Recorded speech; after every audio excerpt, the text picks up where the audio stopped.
Hola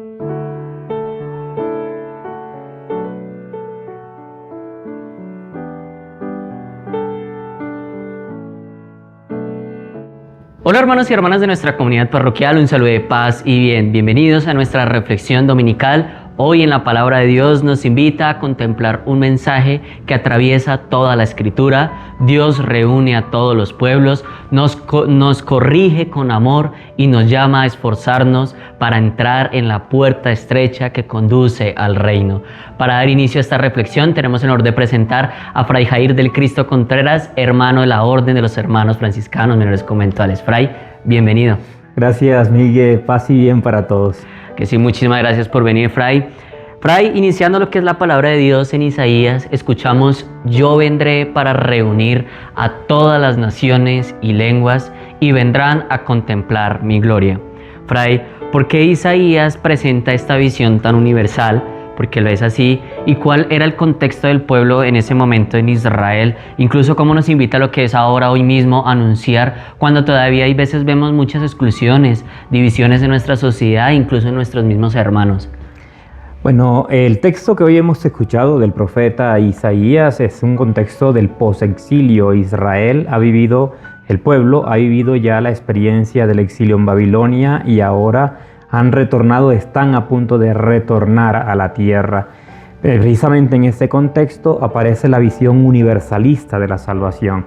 No solo los israelitas, no solo los judíos podrán alabar al Señor y venir a contemplar su gloria, sino que el Señor atraerá a todas las naciones para venir a adorarle en el monte Sión.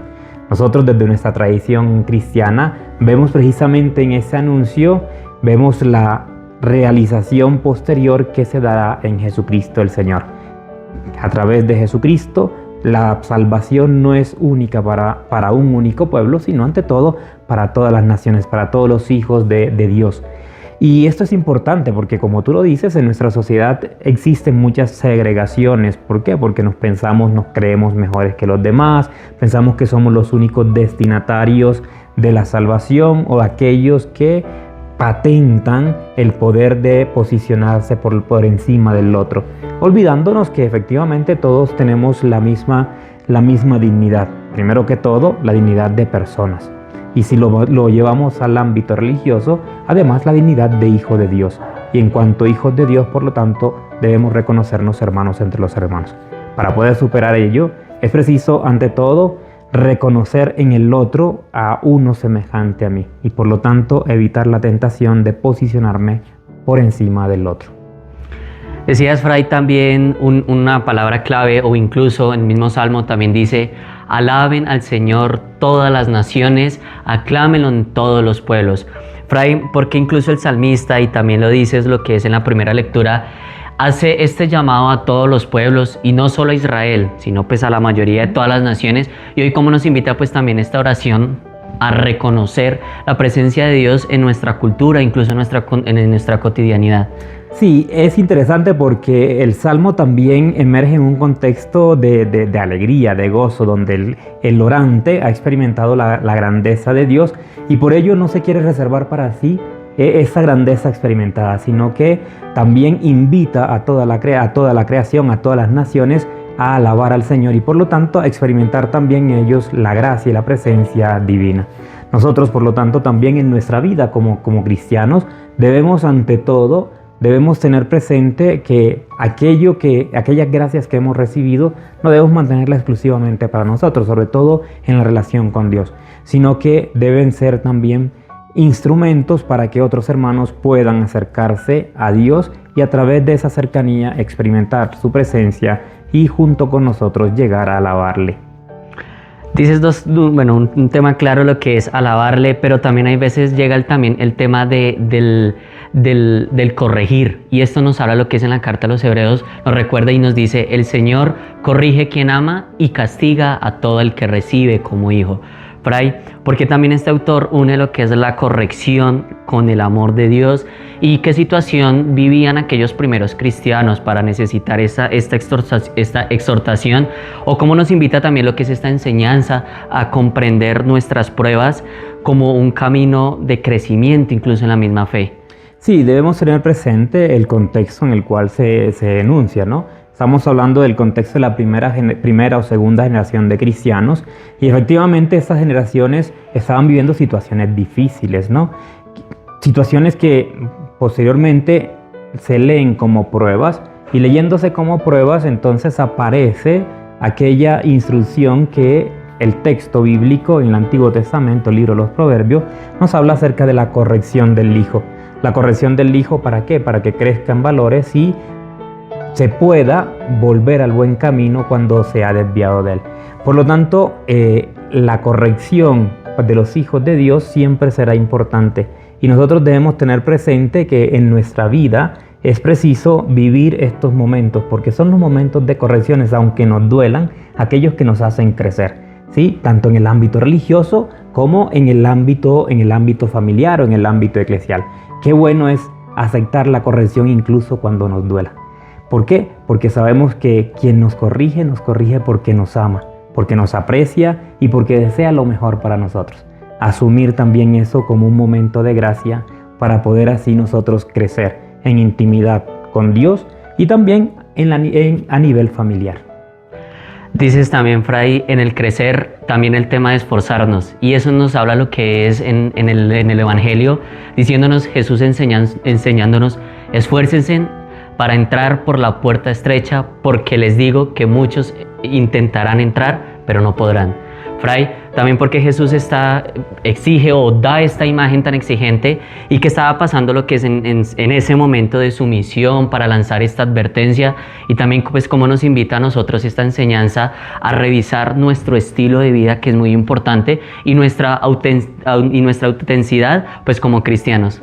Sí, la expresión de Jesús emerge de una pregunta que siempre ha estado y estará en la conciencia, en el inconsciente colectivo, ¿no? Y es, ¿cuántos se van a salvar? Porque muchas veces nos interesa más el número que cómo hacer para salvarnos, ¿no?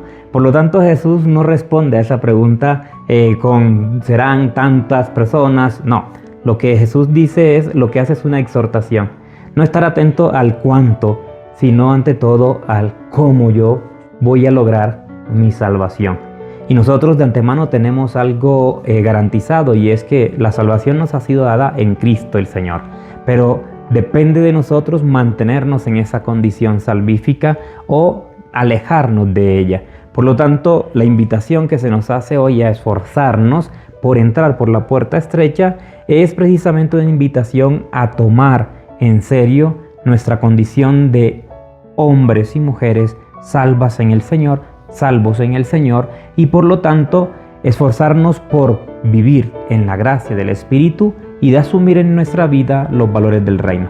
Valores del reino que no siempre son fáciles de asumir, sobre todo en un mundo que nos propone tantas otras posibilidades, ¿no? Por ello, ante esas realidades, incluso las que vivían los discípulos y las que hoy nosotros vivimos, el Señor nos invita a estar siempre atentos y a caminar hacia la consecución o más bien la preservación de nuestra condición de hombres y mujeres salvos en Él. Continúa Jesús lo que es en el Evangelio, concluyendo diciendo, hay últimos que serán primeros y los primeros que serán últimos. Fray, ¿por qué Jesús invierte lo que es esta lógica de los lugares y méritos? ¿Y qué contexto ayuda a lo que es a entender estas palabras? Como hoy en día también, ¿qué pasos concretos nos recomienda dar para vivir pues también con humildad, esfuerzo en nuestra vida cotidiana, de manera que no quedemos fuera del reino y que hagamos esforzarnos para entrar por medio de esa puerta estrecha? Sí, ese dicho de Jesús es interesante porque nos motiva ante todo a no confiarnos, ¿sí? Muchas veces pensamos que es que yo siempre he ido a la iglesia, voy y escucho al sacerdote, asisto a los sacramentos y pensamos que con ello nosotros tenemos garantizado el reino, ¿sí? Y que con ello incluso hemos hecho ya lo que tenemos que hacer para poder mantenernos en esa salvación. Sin embargo, también muchas veces esos elementos nos llevan a nosotros a pensar que nosotros por primero tenemos garantizada esta gracia y que los demás llegarán después de nosotros. El Señor lo que nos dice es precisamente esfuérzate. ¿Para qué? Para que tú puedas mantenerte en esa gracia, pero ten en cuenta que si no te esfuerzas, aquellos que lleguen detrás de ti se convertirán en los más importantes del reino. Por lo tanto, es una invitación a caminar siempre en la presencia del Señor, pero también a tener apertura, sobre todo mirar con ojos de misericordia a aquellos hermanos que, habiendo estado alejados, vienen al encuentro con el Señor, tienen una experiencia personal con Él y son capaces de dar el paso a la transformación de sus vidas. Por lo tanto, es una invitación ante todo a esforzarte, pero también a abrirte a la gracia de Dios realizada en nosotros, hermanos. Fray, muchas gracias por compartir una vez más y muchas gracias a todos ustedes, hermanos. Hoy la palabra nos mostró que Dios abre lo que es su salvación a todos los pueblos, que nos corrige con amor y que el camino del reino de Dios pasa por la humildad, el mismo esfuerzo y la autenticidad. El Evangelio también nos desafía a no conformarnos con una fe superficial, sino a vivir de tal manera que el Señor pueda reconocernos como suyos, que esta semana demos pasos firmes, sencillos y concretos hacia esta puerta estrecha que nos conduce a la vida del reino de Dios. Fray, regálenos que es esa palabra, esas palabras para tener nuestro 21º domingo del tiempo ordinario. Serían, al menos tomadas de esos textos, alegrarnos en el Señor, alegrarnos porque Él nos ha concedido la gracia de permanecer en su presencia, recibir con apertura las correcciones que de Él nos vienen y ante todo mantenernos constantes en nuestro deseo de caminar con el Señor, esforzándonos y asumiendo en nuestra vida los valores que Él nos propone. Paz y bien, feliz domingo en el Señor.